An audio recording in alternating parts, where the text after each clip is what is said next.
रोवेंस next की तरफ से स्वागत करता हूं। मेरा नाम चंद्रशेखर बोंडे है। मैं डेवलपमेंट कोऑर्डिनेटर करके रोवेंस नेक्स्ट में काम करता हूं। आज का जो हमारा डीलर ट्रेनिंग प्रोग्राम है ये मेजरली एक इनोवेटिव सॉल्यूशंस के ऊपर है, जिसमें आज मिरेकल की तरफ से मिरेकल के डायरेक्टर मिस्टर तपन अग्रवाल जी भी जुड़े हुए हैं। साथ ही में उनकी जो पूरी सेल्स टीम है वो भी जुड़ी हुई है। इसके साथ ही हमारे रोवेंस फाइनेंस की तरफ से नीलेश बोबडे जी हैं, जो सेंट्रल इंडिया के सेल्स हेड है, और साथ ही में अंशुमन जी भी हैं जो हमारे मध्य प्रदेश के सेल्स इंचार्ज हैं। तो आप सभी का विक्रेता बंधु, मिरेकल टीम और रोवेंस फाइनेंस की टीम का मैं आज के इस ट्रेनिंग प्रोग्राम में स्वागत करता हूँ। आज का जो हमारा ट्रेनिंग प्रोग्राम है इसमें सबसे पहले मैं थोड़ी जानकारी देना चाहूँगा रोवेंसा नेक्स्ट के बारे में। रोवेंसा नेक्स्ट जो है ये सस्टेनेबल यानी शाश्वत खेती को बढ़ावा देने के लिए कार्य करती है, और इसी के लिए, इस पर्पस को पूरा करने के लिए लगभग 12 कंपनीज एक साथ आई है। ये जो 12 कंपनीज एक साथ आई है, इनमें कुछ कंपनियां जो है वो न्यूट्रिशन में कार्य करती है, कुछ बायोस्टिमुलेंट में काम करती है, कुछ बायो कंट्रोल में और कुछ एडजुवेंट्स में।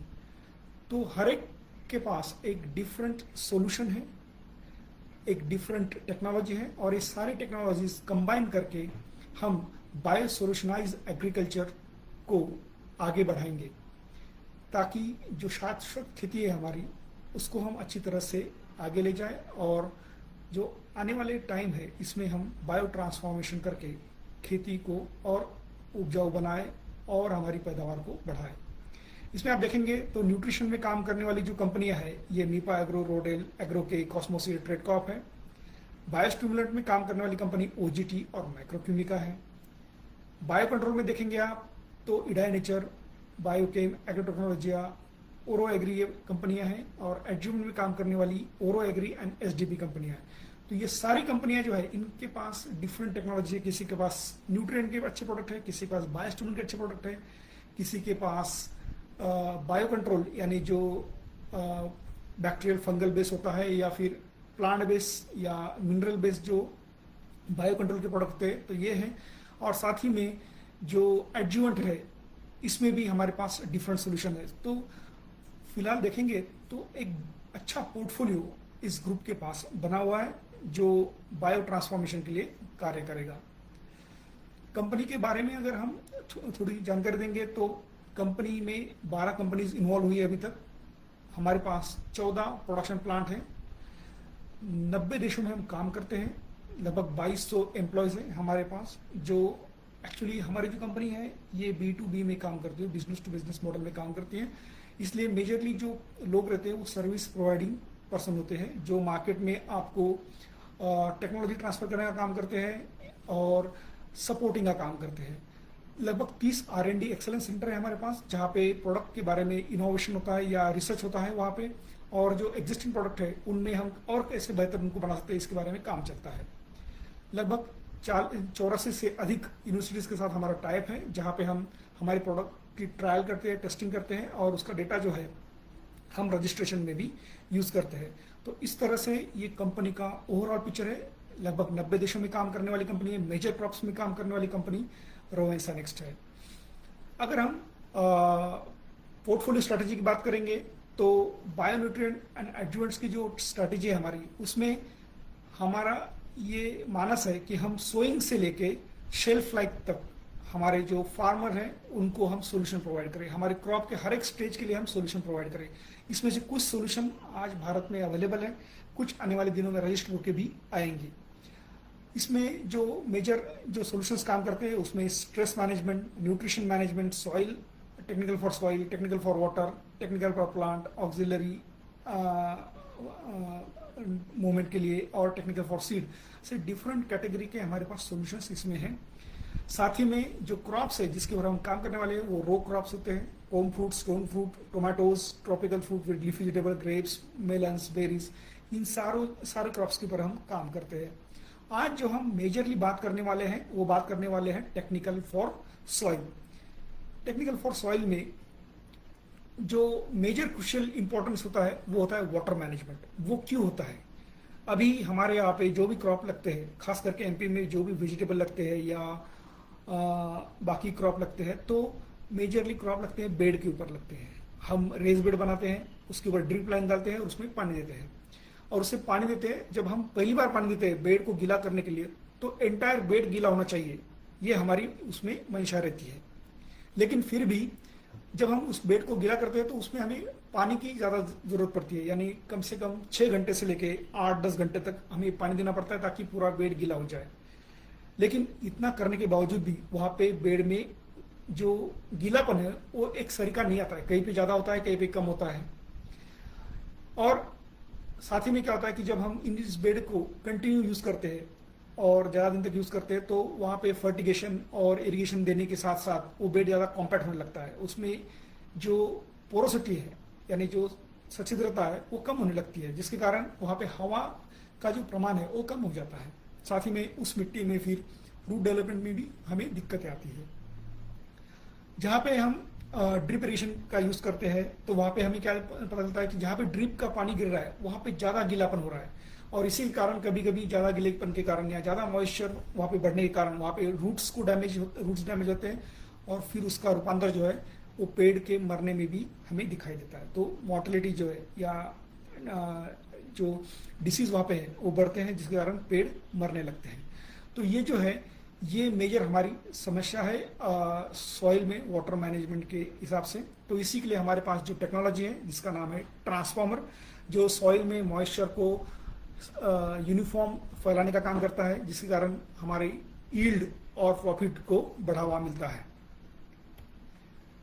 क्या है ट्रांसफॉर्मर? ट्रांसफॉर्मर जो है वो ऑयल ऑरेंज के ऊपर आधारित टेक्नोलॉजी है, जिसमें जो सर्फेक्टेंट होते हैं उसका यूनिक ब्लेंड है। और ये जो प्रोडक्ट है ये हम पत्ते के ऊपर नहीं स्प्रे कर सकते, है ये एडजुवेंट ही, लेकिन ये पत्ते के ऊपर नहीं, ये स्पेशली डिजाइन किया गया प्रोडक्ट है सॉइल के लिए, सॉइल वाटर कंडीशनिंग के लिए। तो इसीलिए इसका उपयोग सिर्फ और सिर्फ हम बोलते हैं यूज करने के लिए सॉइल में। तो ये सॉइल के लिए ही बनाया गया एक स्पेशलाइज एडजुवेंट है। इसकी खासियत क्या करता है ट्रांसफॉर्मर? एक बार आप सोचिए कि पानी का ड्रॉप जो है वो जमीन के ऊपर गिर रहा है, आपके सॉइल के ऊपर गिर रहा है, और वो फिर नीचे जा रहा है सॉइल के थ्रू। तो वहां पर ट्रांसफॉर्मर क्या करता है, उसकी जो इन्फिल्ट्रेशन है, यानी नीचे जाने की जो उसकी जो पानी नीचे जाने की जो क्षमता है उसको बढ़ाता है।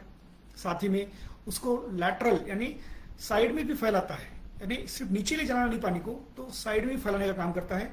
साथ में पानी में जो वाटर होल्डिंग कैपेसिटी है उसको बढ़ाता है, स्टोरेज को बढ़ाता है। और जब हम पानी देते हैं तो उस वक्त भी और ड्राई होने के बाद भी सॉइल में मॉइस्चर जो है इवन रहता है, यानी जो मॉइस्चर कंटेंट है सॉइल में कहीं ज़्यादा कहीं कम। यानी ड्रिपर के नीचे आप देखेंगे आगे चल के जो कुछ आपको पिक्चर नजर आएगी तो उसमें आपको आइडिया आ जाएगी कि कैसे ये सॉइल में पानी को एक सरीका रखता है। अब हम देखेंगे कि जैसे ही हम कोई पानी देते हैं, इरिगेशन करते हैं, ड्रिप का पानी देते हैं या बारिश का पानी आता है, तो उससे क्या हो जाता है सॉइल में। जैसे ही आप देखेंगे यहाँ पे, तो जैसे ही बारिश का पानी या हम इरिगेशन का पानी देते हैं तो ये जो बड़े बड़े पोर स्पेसेस है उसमें पानी भर जाता है। जबकि जहाँ पे आप ट्रांसफॉर्मर यूज करते हो तो ये बड़े बड़े स्पोर स्पेस में पानी भर जाता है, लेकिन ये जो मिट्टी का आपको ये ढेरा दिख रहा है जिसके अंदर भी यहाँ पे आपको पानी अंदर गया हुआ दिख रहा है। ये जो स्मॉल स्पोर स्पेस होती है उसमें भी पानी अंदर जाने की क्षमता हो जाती है। यहाँ पे देखिए आप, यहाँ पे पानी अंदर नहीं गया है, इस स्पेसेस में पानी अंदर नहीं है। जबकि जहाँ पे ट्रांसफॉर्मर यूज किया गया है वहाँ पे मिट्टी का जो कण है, मिट्टी के जो ढेला होता है, तो उसके अंदर भी ये पानी आसानी से ले जाता है, जिसको आप यहाँ पे इस पिक्चर में देख सकते हैं कि जहाँ पे हमने नहीं डाला है वहाँ पे आप अंदर देख सकते हैं कि जो मिट्टी का जो ढेला है उसके अंदर जो बारी बारी कण है मिट्टी के, उसके अंदर पानी नहीं गया है, क्योंकि यहाँ पे जो मिट्टी का ढेला होता है उसके अंदर जो मिट्टी के कण होते हैं उनमें हाइड्रोफोबिसिटी होती है, यानी वो पानी को अंदर आने नहीं देते हैं। जबकि ट्रांसफार्मर यहाँ पे मिट्टी के जो ढेला है उसके अंदर भी पानी को ले जाने का काम करता है, उसको हाइड्रोफोबिसिटी ब्रेक करता है, जिसके कारण मिट्टी के ढेले के अंदर पानी स्टोर हो जाता है। अब जैसे ही ग्रेविटी के कारण, यानी समझ लो वहां पे जो भी पानी दिया आपने वो नीचे चला जाता है ग्रेविटी के कारण, या फिर सनलाइट या टेम्परेचर के कारण सूख भी जाता है। तो वहां पे पानी सूखने के बाद ये जो बाहर के एरिया का पानी था जहां पे हमने ट्रांसफार्मर डाला था, तो आप देखिए वहां का पूरा पानी यहां से जा चुका है। वही ट्रांसफार्मर के जहां पे बड़े बड़े पोर स्पेस है वहां का भी पानी हट चुका है, लेकिन पानी रुका कहाँ है? ये अंदर के माइक्रो स्पोर स्पेसिस में पानी अभी भी रुका हुआ है, और ये रोकने की क्षमता ट्रांसफार्मर में है, जिसके कारण आपकी मिट्टी का जो ढेला है वो गीला रहता है।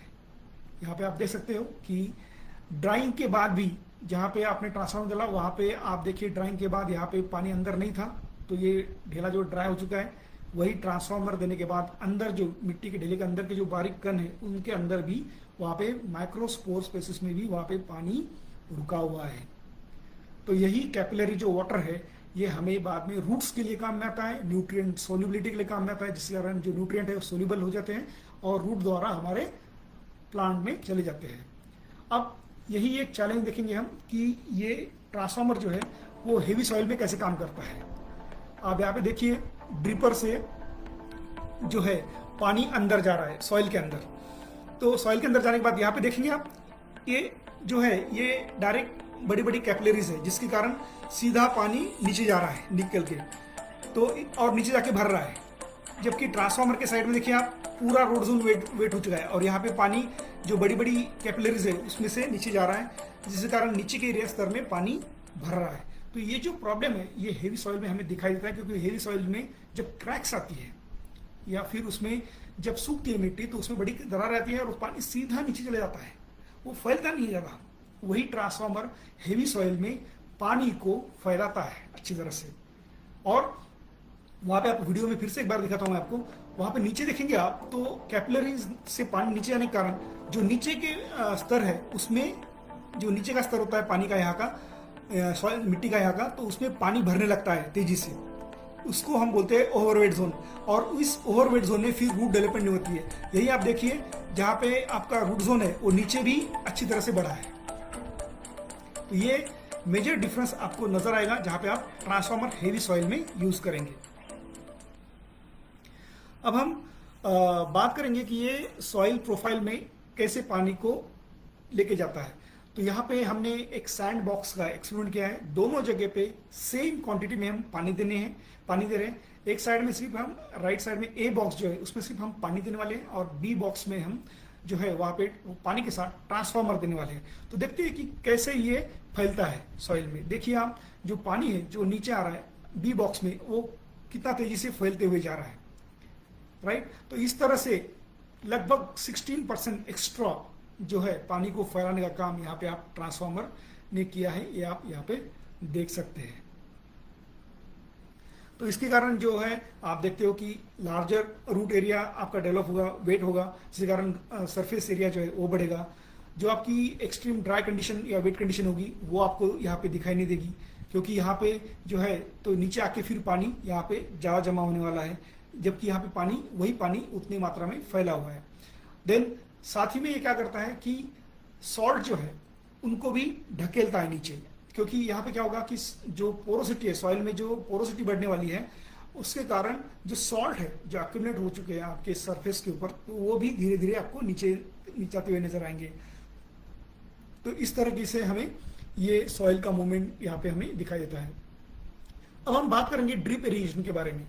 तो यहाँ पे हम सबसे पहले जानेंगे कि जब हम ट्रांसफार्मर का यूज नहीं करते हैं तो वहां पे जैसे आप ड्रिपर चालू करते हो तो ड्रिपर के नीचे का जो एरिया होता है उसके नीचे का तुरंत नीचे का एरिया, तो वहां पे कंटिन्यूस पानी, क्योंकि हम 1 घंटा या आधा घंटा या 2 घंटे तक पानी देते हैं, तो वहां पे कंटिन्यूस ड्रॉपलेट गिर गिर के वहां पे ओवरवेट जोन तैयार हो जाता है। और इस ओवरवेट जोन में फिर वहां पे ऑक्सीजन नहीं रहता, हवा नहीं रहती है, तो जिसके कारण वहां पे रूट जोन भी ज्यादा डेवलप नहीं होता है। तो रूट जोन कहाँ पे डेवलप होगा आपका? जहां पे ऑप्टिमल कंडीशन में मॉइस्चर है। यहाँ पे देखिए कि इतना ही बस यहाँ पे रूट जोन डेवलप हो चुका है, इसके बाद वो रूट जोन जो है बढ़ा नहीं है। लेकिन वही आप अगर ट्रांसफार्मर का यूज करते हो तो ट्रांसफार्मर क्या करता है, ओवरवेट जोन जो ये जो जोन है यहाँ पे तैयार नहीं होने देता और पानी को अधिकतर फैलाने का काम करता है, जिसके कारण जो आपकी मिट्टी है मॉइस्चर फैलने के कारण अधिकतर एरिया की मिट्टी गीली हो जाएगी। तो गीली होने से क्या होगा कि उस एरिया में जो है रूट डेवलपमेंट बढ़ेगा, साथ में उस एरिया में जो अप्लाई किए गए न्यूट्रिएंट है उनका भी अपटेक बढ़ेगा। तो ये सबसे इंपॉर्टेंट जो पॉइंट है ट्रांसफार्मर का, सॉइल में मॉइस्चर को यूनिफॉर्मली फैलाता है, ओवरवेट जोन तैयार नहीं होने देता। यही इसका मेन उद्देश्य है। अब सॉइल में वेट बल्ब कैसे तैयार होते हैं? जैसे सैंडी सॉइल देखते हैं हम, तो वहां पे आपको यू आकार का वेट बल्ब मिलेगा।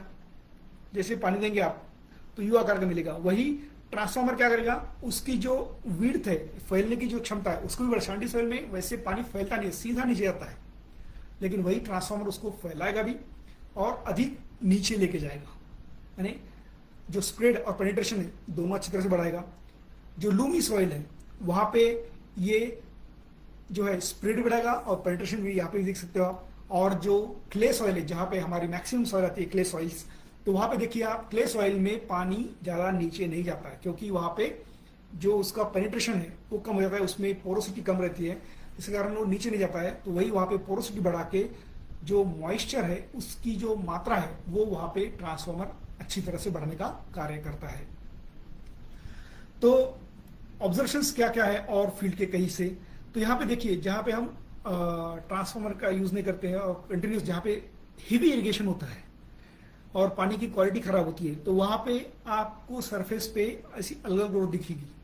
ये ग्रीन ग्रीन दिख रहा है ना आपको, ये हम शैवाल जिसको बोलते हैं, तो शैवाल की ग्रोथ आपको मिट्टी के ऊपर बनती हुई नजर आती है। लेकिन वहां जहां पे आप ट्रांसफार्मर यूज करते हैं वहां पे आपको ये भी नजर नहीं आता है, यानी शैवाल की जो ग्रोथ है वो भी आप कम कर पाते हैं। और क्वालिटी की, क्रॉप क्वालिटी देखिए दोनों तरफ की, क्रॉप की इंप्रूवमेंट में देखिए कितना फर्क है। सेम प्लॉट है जहां पे ट्रांसफार्मर यूज किया, नहीं यूज किया। देन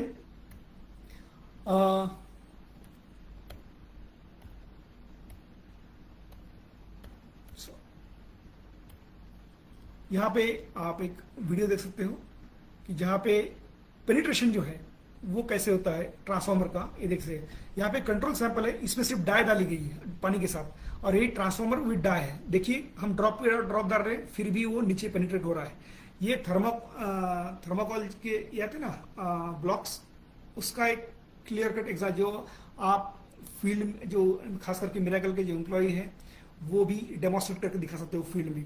आप इसके ऊपर फिर से डालिए, फिर से ये पेनिट्रेट करेगा, पेनिट्रेट करते रहेगा। तो ये जो एक्सपेरिमेंट है ये आप कहीं भी करके दिखा सकते हो, डाई डाल के इसको आप वहां पे अच्छी तरह से दिखा सकते हो। यहाँ पे देखो पेनिट्रेट नहीं हुआ है, लेकिन यही आप देखेंगे जो लेफ्ट साइड है जहाँ पे ट्रांसफार्मर का यूज किया गया है वहां पे पानी यहाँ पे नीचे भी चला गया है, नीचे वाले ब्लॉक्स में भी चला गया है। तो ये पेनिट्रेशन का बहुत अच्छा एग्जाम्पल हम तुरंत करके कहीं पे भी दिखा सकते हैं। ये देखिए, तो एक और एक एग्जांपल इसका कॉटन के ऊपर। कॉटन में इन्होंने 5 लीटर पर हेक्टर के हिसाब से यूज किया था। बूम स्प्रेयर के जो बूम स्प्रेयर होता है उसको लगा के इन्होंने प्लांटिंग के टाइप पे जब हेवी बारिश होने वाली है तो वहां पे उन्होंने यूज किया था। ये ब्राजील का फोटो है जहां पे उन्होंने कॉटन पे इसका इस्तेमाल किया था। तो आप उसमें देख सकते हैं कि जहां पे हेवी सॉइल है वहां पे क्या हो जाता है, सॉइल कॉम्पैक्शन के कारण जो रूट्स है वो बेंड होने लगती है, उनकी डेवलपमेंट अच्छी नहीं होती है। वही जहां पे उन्होंने ट्रांसफार्मर यूज किया था उस सॉइल के रूट्स की फोटो देखिए, स्ट्रेट रूट है और ये जो रूट्स है ये इसमें नंबर ऑफ रूट्स भी ज्यादा है और उसकी लेंथ भी ज्यादा है। उसका भी ऑब्जर्वेशन यहाँ पे है कि जहाँ पे हमने उसका पेनिट्रेशन डेप्थ जो है वो लगभग ट्रांसफार्मर यूज करने से लगभग 77% बड़ी है, और माइक्रो स्प्रिंकलर से जो है तो वो लगभग 258% बढ़ती है, और वही पायरोट से 30% बढ़ती है। तो जो पेनिट्रेशन है सॉइल में मॉइस्चर का वो भी बढ़ाते हैं, और जो लैटरल मूवमेंट है वो अगर हमें देखना है तो यहाँ पे एक सैंडी सॉइल का एक बहुत क्लासिक एग्जांपल हमें देखने को मिलता है। यहाँ पे आप देखिए कि यहाँ पे एक क्रैक्स है, राइट। इस क्रैक से पानी आते हुए इस एरिया में ओवरवेट जोन तैयार हो गया, और यहाँ पे आप देखिए ये ड्राई पैचेस है पूरे, यानी मिट्टी गीली नहीं हुई। वही जहाँ पे हमने ट्रांसफार्मर का यूज किया वहां पे देखिए आप चैनलिंग नहीं है, ऐसे चैनल जो है ना ये चैनल नहीं है मिट्टी में कहीं पे, और पूरी मिट्टी यहाँ पे गिली हुई है। सिर्फ यहाँ पे एक स्पॉट है जहाँ पे पानी नहीं गया है, अदरवाइज एंटायर सॉइल जो है वो यहाँ पे वेट हुई हुई आपको नजर आएगी। कुछ एक्सपेरिमेंट हमने इंडिया में भी किए, खास करके टोमेटो के ऊपर किया है, जहाँ पे हमने जो ट्रांसफार्मर है इसका इस्तेमाल शिमिस्टार के साथ किया है। तो मेजरली इसमें देखना है कि स्प्रेड कैसा हो रहा है। तो यहाँ पे आप देखिए कि जो ड्रिपर है, हमने क्या किया कि जो सॉइल का जो सेक्शन है वो बनाया जहाँ पे ड्रिप लाइन जा रही है, तो वो ड्रिप लाइन जो हमारे बेड के ऊपर से जा रही है, तो उसके पीछे ड्रिपर जो है आधा फीट रहना चाहिए। इसके हिसाब से हमने वहाँ पे सीधा कट लगाया, आधा फीट यहाँ पे ड्रिपर है पीछे, और यहाँ पे सीधा मिट्टी को कट लगा के नीचे तक ट्रेंच बनाया। तो वहाँ पे हमने क्या पाया, जो स्प्रेड है फर्स्ट एरिएशन के साथ जैसे चालू हुआ, तो देखिए कैसे पानी यहाँ पे स्प्रेड हो रहा है। वहीं पे जहाँ पे हमने ट्रांसफार्मर यूज नहीं किया, वहाँ पे देखिए बस इतने ही एरिया में मॉइस्चर यहाँ पे है। तो यहाँ पे क्लियर कट नजर आया कि कैसे ये मॉइस्चर को फैलाता है। तो यहाँ पे हमने ऑब्जर्वेशन भी लिए कि नंबर ऑफ फ्लावर्स बड़े हैं, प्लांट की हाइट बड़ी है, फूट की लेंथ बड़ी है, साथ ही में वहाँ पे यील्ड है वो भी बढ़ा है। अब यील्ड क्यों बढ़ा है, ये मेजरली बढ़ा है because of even moisture in the soil और साथ ही में अच्छा न्यूट्रिएंट अपटेक, ये दोनों के कारण जो है यहाँ पे यील्ड और बीसी रेशो बढ़ा हुआ है। दूसरी जो ट्रायल है ये हमने की थी ग्रेप्स के ऊपर। इस ट्रायल में आपको एक और अच्छा एग्जांपल नजर आएगा। यहाँ पे हमने 2.5 लीटर पर हेक्टर यानी 1 लीटर पर एकड़ के हिसाब से 2 एप्लीकेशन किए थे। तो जब हमने पहला एप्लीकेशन किया और 45 मिनट बाद देखा तो ये बेड है और ये इसका बेड का नीचे का हिस्सा है, ये ऐसा साइड का हिस्सा है। तो आप देखिए ये ड्रिप लाइन चालू होने के बाद यहाँ पे जैसे हमने अप्लाई किया तो ये जो गैप है दो ड्रिपर के बीच में की गैप, वो भी यहाँ पे पूरी तरह से मिट गई है और पानी नीचे तक जा रहा है, राइट। और साथ में जहाँ पे हमने नहीं अप्लाई किया 45 मिनट्स बाद देखिए इन दो ड्रिपर के बीच में का जो डिस्टेंस है वो भी गीला नहीं हुआ। अगर हम बात करें सेक्शन की, हमने वहां पे ऐसे ट्रेंच बनाए थे जो मैंने आपको पिछली वीडियो में बताया था ना, पिछले ट्रायल में बताया था कि हम यहाँ पे ड्रिपर है, यहाँ पे एक ड्रिपर है और यहाँ पे ड्रिपर है, तो आधा फीट छोड़ के हम बराबर वहां पे एक ट्रेंच बनाते हैं, जिसके कारण हमें पता चलता है कि जो पानी है वो नीचे कैसे जा रहा है, फैल कैसे रहा है। तो यहाँ पे जहाँ पे हमने कंट्रोल रखा है, तो यहाँ पे देखिए आप कि अभी भी 15 मिनट हो चुके हैं और यहाँ पे पानी अभी तक नीचे नहीं जा चुका है, और यहीं पे 15 मिनट में ही पानी वहां पे नीचे चला गया जहाँ पे हमने ट्रांसफार्मर का यूज किया। 45 मिनट बाद भी आप देखिए ये जो डिस्टेंस है दोनों ड्रिप लाइन के बीच में का, वो अभी तक भी कंट्रोल में पूरा मिट नहीं गया है, वहां पे अभी भी गैप है, वहां पे अभी भी ड्राई पैच है। और वहीं पे 15 मिनट बाद यहाँ पे देखिए पहले 15 मिनट में यहाँ पे थोड़ा ड्राई पैच था, लेकिन 45 मिनट के बाद ये पूरा ड्राई पैच यहाँ पे मिट गया है, मॉइस्चर अच्छी तरह फैल गया और नीचे तक मॉइस्चर अच्छी तरह से जा चुका है। यहाँ पे देखिए आप, यहाँ पे आप अभी भी देख सकते हैं कि 45 मिनट ड्रिप चलाने के बाद भी कंट्रोल में नीचे मॉइस्चर नहीं पहुंचा है। तो ये एक क्लासिक एग्जांपल है कि कैसे ट्रांसफार्मर मॉइस्चर को स्प्रेड एंड पेनिट्रेट करता है। इसके बाद में हमने इसके ऑब्जर्वेशन भी लिए थे, खास करके berry weight, berry size, brix, यहाँ पे हमें इसके अच्छे रिजल्ट मिले। और जो ईल्ड है उसमें भी हमें लगभग 18.55 लगभग 18-18.5% के आसपास ईल्ड इंक्रीज वहाँ पे मिला है। तो सॉइल फिजिक्स और केमिस्ट्री में ट्रांसफार्मर क्या काम कर सकता है, और तो ये तो सबसे इंपॉर्टेंट है कि ये हेयर रूट्स के कांटेक्ट, जो पानी के साथ जो कांटेक्ट है हेयर रूट्स का, उसको बढ़ाता है। सॉइल में वाटर का सॉल्यूशन बढ़ाने में हेल्प करता है। अभी वाटर सॉल्यूशन कैसे बढ़ता है, आपने देखा था कि सबसे शुरू में मैंने जो मिट्टी के ढेले का एक फोटो दिखाया था, उसके अंदर पानी जा चुका था ट्रांसफार्मर के कारण।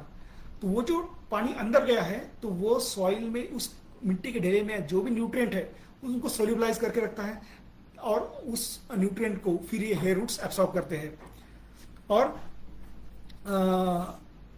जो सॉइल की फिजिकल प्रॉपर्टीज है उनको भी ये अच्छी तरह से सुधारने में हेल्प करता है। अब न्यूट्रिशन, अब केमिस्ट्री के बारे में बात करेंगे तो ये न्यूट्रिएंट एब्सॉर्प्शन भी बढ़ाता है। अब यहाँ पे हमने कंट्रोल और ट्रीटेड का न्यूट्रिएंट एब्सॉर्प्शन रेशियो जो है या परसेंटेज है उसका यहाँ पे आपको दिखाया है। आप देख सकते हैं कि नाइट्रोजन और कॉपर छोड़ के बाकी सभी न्यूट्रिएंट में लगभग 20, एनपीके में लगभग 13 से 20% या 29% तक ग्रोथ आई है। कैल्शियम देखिए आप 40% बढ़ा है, मैग्नीशियम 50% बढ़ा है अपटेक, जिंक का अपटेक 90% बढ़ा है, मैंगनीज का 200% बढ़ा है। तो ये जो अपटेक है ये बढ़ा हुआ है अच्छी तरह से। तो ये बढ़ने के साथ ही, लेकिन यहाँ पे दो एलिमेंट ऐसे हैं कि जिनका जो अपटेक है, एब्सॉर्प्शन जो है वो कम हो चुका है।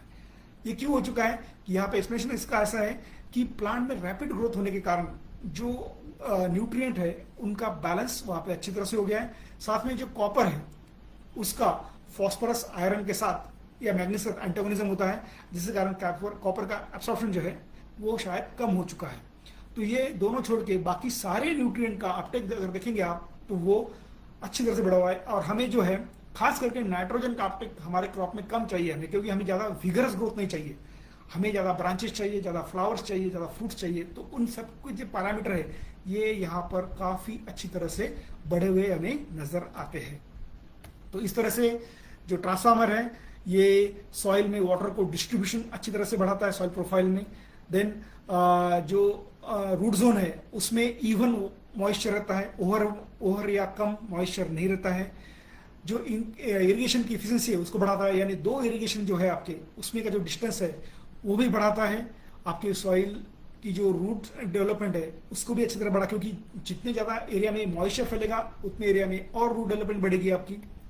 देन जो सॉइल में जो मॉइस्चर कंडीशंस है उनको ऑप्टिमम रखने के लिए काम करता है, जिसके कारण जो सेंसिटिव स्टेज है क्रॉप की उसमें सॉइल में जो मॉइस्चर नेसेसरी है वो हमें मिलता है। देन हाई टेम्परेचर और ड्राइंग पीरियड में, खास करके समर के एरिया में जहाँ पे टेम्परेचर ज़्यादा बढ़ता है तो वहाँ पे सॉइल का मॉइस्चर जल्दी डिप्लीट होता है। तो वहाँ पे मॉइस्चर जो है अधिक मात्रा में रखकर जो स्ट्रेस है प्लांट के ऊपर आने वाला मॉइस्चर का स्ट्रेस है, वो प्लांट के ऊपर जो स्ट्रेस आता है मॉइस्चर का वो कम करने में हमें मदद करता है। क्रॉप की जो यील्ड है, यील्ड पोटेंशियल जो है उसको अब अच्छी तरह से बढ़ाता है। तो इस तरह से जो ट्रांसफार्मर है ये मेजरली सॉइल के मॉइस्चर के ऊपर काम करने वाला प्रोडक्ट है, जिसमें सॉइल में मॉइस्चर को फैलाना, ऑप्टिमम लेवल में रखना, मैक्सिमम एरिया में फैलने के साथ रूट डेवलपमेंट करना, और इसका सभी का असर जो है वो हमारी यील्ड पे आता है। साथ ही में जब टेम्परेचर के कारण प्लांट के ऊपर स्ट्रेस आता है, वाटर स्ट्रेस, तो उसको भी ये कम करने में हमें हेल्प करता है। अब हम ये तो देख चुके हैं कि ये कैसे न्यूट्रिशन के ऊपर काम करता है, कैसे सॉइल फिजिक्स के ऊपर काम करता है, बायोलॉजी के ऊपर। अब हम बात करेंगे बायोलॉजी के ऊपर। तो सॉइल में माइक्रोबियल एक्टिविटी को अगर हमें बढ़ाना है तो क्या वहां पे ट्रांसफार्मर काम कर सकता है? बिल्कुल कर सकता है, क्योंकि ये हमारे जो माइक्रोबियल है उनको बढ़ने के लिए क्या चाहिए? मॉइस्चर। तो ये मॉइस्चर बढ़ाता है सॉइल में, उसको मेंटेन भी रखता है। सॉइल में एरेशन बढ़ाता है, जिसके कारण ऑक्सीजन जो है सॉइल में अच्छी तरह से बढ़ता है। तो माइक्रोब जो होते हैं उनको ऑक्सीजन चाहिए बढ़ने के लिए, वो भी बढ़ता है।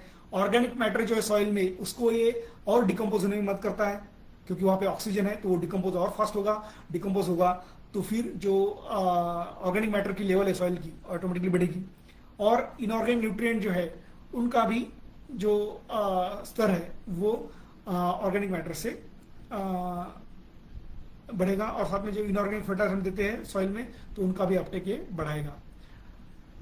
अब सॉइल में जो माइक्रोब्स होते हैं तो उनके लिए फायदे क्या क्या मिलते हैं ट्रांसफार्मर से? ये सॉइल में ऑक्सीजन लेवल बढ़ाता है, क्योंकि एरेशन बढ़ती है तो ऑक्सीजन लेवल बढ़ेगा। मॉइस्चर लेवल बढ़ती है सॉइल में, जिसके कारण माइक्रोब्स को बढ़ने में और आसानी मिलती है। सॉइल में जो माइक्रोबियल एक्टिविटी है उनको भी ये बढ़ा देता है। और ये जो है ये खास करके जो सॉइल माइक्रोब्स है जैसे कि माइकोराइजा, राइजोबियम या ट्राइकोडर्मा, इनके साथ अच्छी तरह से कॉम्पेटिबल है और उनकी डेवलपमेंट या उनकी ग्रोथ को भी बढ़ाने में अच्छी तरह से हेल्प करता है।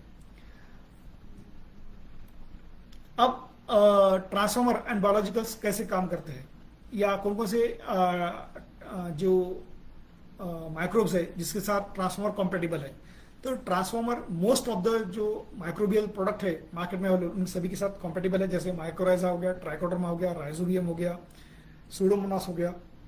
तो इन सभी के साथ ये कॉम्पेटिबल है। और ये हम टैंक मिक्स यानी आप ट्रांसफार्मर और ये माइक्रोबियल एक साथ मिला के भी ड्रिप से दे सकते हो। लेकिन इसमें जो एडवाइस है कंपनी की तरफ से ये ऐसी है कि अगर आप माइक्रोब्स यूज करना चाहते हो सॉइल में तो सबसे पहले आप ट्रांसफार्मर दीजिए। ट्रांसफार्मर देने से क्या होगा कि सॉइल में जो कंडीशंस है खास करके एरेशन, मॉइस्चर, ये अच्छी तरह से बढ़ेगा, और जिसके कारण जो माइक्रोब्स है उनको रेडीमेड एनवायरनमेंट मिल जाएगा बढ़ने के लिए। तो आप जब भी माइक्रोब्स का यूज करना चाहते हो सॉइल में तो आप ट्रांसफार्मर के साथ यूज कर सकते हो, लेकिन सबसे अच्छा तरीका क्या है कि पहले ट्रांसफार्मर दो और फिर माइक्रोब दो, ताकि ट्रांसफार्मर जो है सॉइल में वो कंडीशंस, एरेशन और सॉइल मॉइस्चर रेडी रखे माइक्रोबियल की ग्रोथ के लिए। अभी जो ट्रांसफार्मर सॉइल माइक्रोब के साथ कैसे कार्य करता है और इसके रिजल्ट्स कैसे आते हैं, तो इसका लूसन के ऊपर एक अच्छा साउथ ऑस्ट्रेलिया में एक एक्सपेरिमेंट किया गया है। तो उन्होंने क्या किया कि ये जो ट्रांसफार्मर है, ये सॉइल में अप्लाई करने के बाद जो सॉइल में जो माइक्रोब्स है, तो उनको इनमें कितनी बढ़त आई है, तो इसका यहाँ पे एग्जांपल दिया है। यानी वहां पे हमने माइक्रोब्स एक साथ अप्लाई नहीं किए, लेकिन सिर्फ ये ट्रांसफार्मर डालने के बाद माइक्रोबियल एक्टिविटी कितनी बढ़ी है। तो यहाँ पे देखिए कि टोटल माइक्रोबियल एक्टिविटी है, माइक्रोऑर्गेनिज्म्स है लगभग 49% बढ़े हैं, बैक्टीरिया 42% बढ़े हैं और फंगस जो है 51% बढ़े हैं। तो इसके कारण क्या हुआ है कि हम यहाँ पे देख सकते हैं कि ये ट्रांसफार्मर सिर्फ जो दिए गए माइक्रोब्स है उनको नहीं बढ़ाता, सॉइल में अवेलेबल जो माइक्रोब्स है उनकी भी मात्रा बढ़ाने में हमें हेल्प करता है। ये यहाँ पे कंट्रोल और ट्रीटेड का फोटो आपके सामने है, जिसे आप क्लियर देखते हो कि जहाँ पे हमने ट्रांसफार्मर डाला है वहाँ पे प्लांट की ग्रोथ क्या है, ग्रोथ कैसी दिख रही है और उसकी डेंसिटी कैसी है। घना घना पेड़ वहाँ पे आपको लूसन का यहाँ पे दिख रहा है। तो अब आते हैं हम इसके रिकमेंडेशंस के बारे में। ट्रांसफार्मर जो है ये दो तरीके से अप्लाई कर सकते हैं हम, एक तो या ड्रिप इरिगेशन या स्प्रिंकलर इरिगेशन हमारे यहाँ पे, और तीसरा तरीका जो है वो सॉइल स्प्रे का भी है। आप मिट्टी के ऊपर स्प्रे भी कर सकते हो इसको और बाद में पानी भी दे सकते हो। तो क्या डोजेस है, सैंडी लूम सॉइल जो है जो नॉर्थ इंडिया में पाई जाती है, तो वहां पे 1 लीटर हम 2 बार एप्लीकेशन करने के लिए बोलते हैं, यानी 2.5 लीटर पर हेक्टर के हिसाब से वहां पे आप 1 या 2 एप्लीकेशन वहां पे कर सकते हो। सिमिलरली जो हेवी सॉइल्स है, जहां पे हमारी अभी सॉइल है वहां पे 1 से 2 लीटर, यानी ज्यादा ही हेवी सॉइल है तो वहां पे 2 लीटर प्रति हेक्टर भी हम अप्लाई कर सकते हैं, या 1 लीटर 2 बार हम अप्लाई करेंगे क्रॉप में तो भी चलेगा। एक अभी करना है, एक 60-65 दिन बाद करना है, ताकि सॉइल में जो वाटर कंडीशनिंग है वो अच्छी तरह से बनी रहे। स्प्रिंकलर या माइक्रो स्प्रिंकलर से भी वही डोज वहां पे है, 1 लीटर प्रति एकड़, 1 या 2 एप्लीकेशन। हाइड्रोपोनिक्स, हाइड्रोफोबिक जो सॉइल होती है, खास करके जहाँ पे मिट्टी के ऊपर पानी देने के बाद अंदर जाता है नहीं, तो वहां पे डोज थोड़ा ज्यादा देना पड़ता है, 2 लीटर प्रति एकड़ के हिसाब से। तो वहां पे हम ये स्प्रिंकलर या ड्रिप इरिगेशन से डोज बोलते हैं। अगर आपको